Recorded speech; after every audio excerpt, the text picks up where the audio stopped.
Hello guys, welcome to PD tech zone. PD tech জোনের নতুন একটি ভিডিওতে আপনাদের সকলকে স্বাগতম। আপনাদের সাথে আমি আছি আনাস। তো চলুন শুরু করা যাক।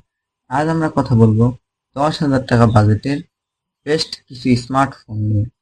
এগুলো ভালো হবে ক্যামেরা, পারফরমেন্স এবং র্যাম রোমের দিকে। তো আমাদের লিস্টে প্রথম যে ফোন রয়েছে সেই ফোনটির নাম হচ্ছে ZTE blade V70 design. RAM 8 GB এবং স্টোরেজ 128 জিবি।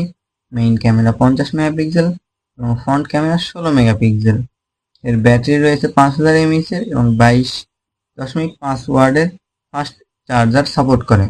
এতে চিপ হিসেবে রয়েছে ইউনিএসওসি T606 এবং IPS LCD 120 হার্জের একটি ডিসপ্লে রয়েছে। এর বর্তমানে বাংলাদেশি মূল্য 12,000 টাকা। এরপর রয়েছে ZTE ব্লেড A36। এর স্টোরেজ 464। এর ক্যামেরা 13 মেগাপিক্সেল মেইন এবং 5 মেগাপিক্সেলের ফ্রন্ট ক্যামেরা। এর ব্যাটারি রয়েছে 5000 mAh এবং চার্জার রয়েছে 10 ওয়াটের।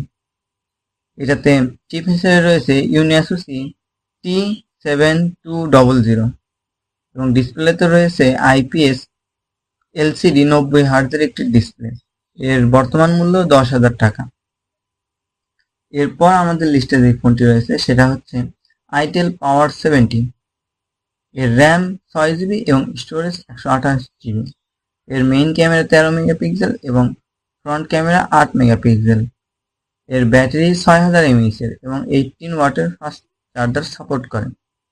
এর চিপ হিসেবে রয়েছে মিডিয়াটেক হেলিও G50 আলটিমেট এবং ডিসপ্লেতে রয়েছে IPS LCD 120 হার্জের একটি ডিসপ্লে। এর বর্তমান বাংলাদেশি মূল্য 11,000 টাকা।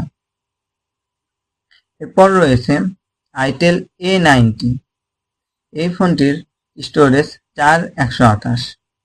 এর মেইন ক্যামেরা 13 মেগাপিক্সেল এবং ফ্রন্ট ক্যামেরা 5 মেগাপিক্সেল। এর ব্যাটারি হিসেবে রয়েছে 5000 mAh এর একটি ব্যাটারি এবং 15 ওয়াটের ফাস্ট চার্জার। এর চিপ হিসেবে রয়েছে ইউনিএসওসি T7100 এবং ডিসপ্লে হিসেবে রয়েছে 90 হার্জের একটি IPS LCD ডিসপ্লে। এর বর্তমান মূল্য 9,000 টাকা। এরপর রয়েছে আইটেল CT100। এই ফোনটির র্যাম 6 জিবি এবং স্টোরেজ 128 জিবি। এর ক্যামেরা 13 মেগাপিক্সেল মেইন এবং 8 মেগাপিক্সেলের ফ্রন্ট ক্যামেরা রয়েছে। এর ব্যাটারি হিসেবে রয়েছে 5200 mAh এর একটি ব্যাটারি এবং 18 ওয়াটের ফাস্ট চার্জার। এর চিপ হিসেবে রয়েছে ইউনিএসওসির T7250 এবং ডিসপ্লে হিসেবে রয়েছে IPS LCD 90 হার্জের একটি ডিসপ্লে। এর বর্তমান বাংলাদেশি মূল্য 12,000 টাকা। এরপর রয়েছে ইনফিনিক্স স্মার্ট 9 HD। এর র্যাম 4 জিবি এবং রোম 64। এর মেইন ক্যামেরা 13 মেগাপিক্সেল এবং ফ্রন্ট ক্যামেরা 8 মেগাপিক্সেল। এর ব্যাটারি হিসেবে রয়েছে 5000 mAh এর একটি ব্যাটারি এবং 10 ওয়াটের ফাস্ট চার্জার। এর চিপ হিসেবে রয়েছে মিডিয়াটেক হেলিও G81 আলটিমেট এবং ডিসপ্লে হিসেবে রয়েছে IPS LCD একটি 90 হার্জের ডিসপ্লে। এর বর্তমান মূল্য 10,000 টাকা। এরপর রয়েছে টেকনো স্পার্ক প্রো 2। এই ফোনটি কিছুদিন হলো বাংলাদেশের বাজারে লঞ্চ হয়েছে। এই ফোনটির 464 মূল্য 11,000 টাকা। এর মেইন ক্যামেরায় রয়েছে 13 মেগাপিক্সেল এবং ফ্রন্ট ক্যামেরা 8 মেগাপিক্সেল। এর ব্যাটারি হিসেবে রয়েছে 5000 mAh এর একটি ব্যাটারি এবং 15 ওয়াটের ফাস্ট চার্জার। এর চিপ হিসেবে রয়েছে ইউনিএসওসি T7250 এবং ডিসপ্লেতে রয়েছে IPS LCD 120 হার্জের একটি ডিসপ্লে। এরপর রয়েছে স্যামসং Z72। এর র্যাম হচ্ছে 4 জিবি এবং রোম 128 জিবি। এর মেইন ক্যামেরা 52 মেগাপিক্সেল এবং ফ্রন্ট ক্যামেরা 8 মেগাপিক্সেল। এর ব্যাটারি হিসেবে রয়েছে 5000 mAh এর একটি ব্যাটারি এবং 10 ওয়াটের একটি ফাস্ট চার্জার। এর চিপ হিসেবে রয়েছে ইউনিএসওসি T606 এবং ডিসপ্লে হিসেবে রয়েছে IPS LCD একটি ডিসপ্লে। এর প্রাইস ৯,৫০০ টাকা। এরপর রয়েছে স্যামসং ইনোভা 30, এর ৮/১২৮ জিবির বর্তমান বাংলাদেশের মূল্য ১২,৭০০ টাকা।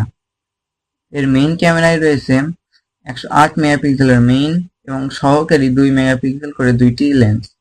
এর ফ্রন্ট ক্যামেরায় রয়েছে ৮ মেগাপিক্সেলের একটি সেলফি শুটার। এর ব্যাটারি রয়েছে ৫০০০ mAh এবং ১৮ ওয়াটের একটি ফাস্ট চার্জার। এর চিপ হিসেবে রয়েছে ইউনিসোসির T616 এবং ডিসপ্লে হিসেবে রয়েছে IPS LCD ৯০ হার্জের একটি ডিসপ্লে। আমাদের সিরিয়ালের সর্বশেষ যেই ফোনটি রয়েছে এইটি হচ্ছে Honor X6C। এটার র্যাম ৬GB এবং স্টোরেজ ১২৮GB। এর মেইন ক্যামেরা ৫০ মেগাপিক্সেল এবং 5 মেগাপিক্সেলের সেলফি শুটার। এর ব্যাটারি হিসেবে রয়েছে ৫৩০০ mAh এর একটি ব্যাটারি এবং ৩৫ ওয়াটের ফাস্ট চার্জার। এই বাজেটে এইটাতে সব থেকে ভালো চার্জার সাপোর্ট দেওয়া রয়েছে। এর চিপ হিসেবে রয়েছে মিডিয়াটেক হেলিও G81 আলটিমেট। এর ডিসপ্লেতে রয়েছে TFT ১২০ হার্জের একটি ডিসপ্লে এবং এর বাংলাদেশে বাজার মূল্য ১০,৫০০ টাকা। তো আজকের ভিডিও এই পর্যন্তই। সবাইকে কেমন লাগলো ভিডিওটি সবাই কমেন্ট করে জানাবেন এবং ভালো লাগলে লাইক করবেন, সাবস্ক্রাইব করে আমাদের পাশে থাকবেন। সবাইকে ধন্যবাদ।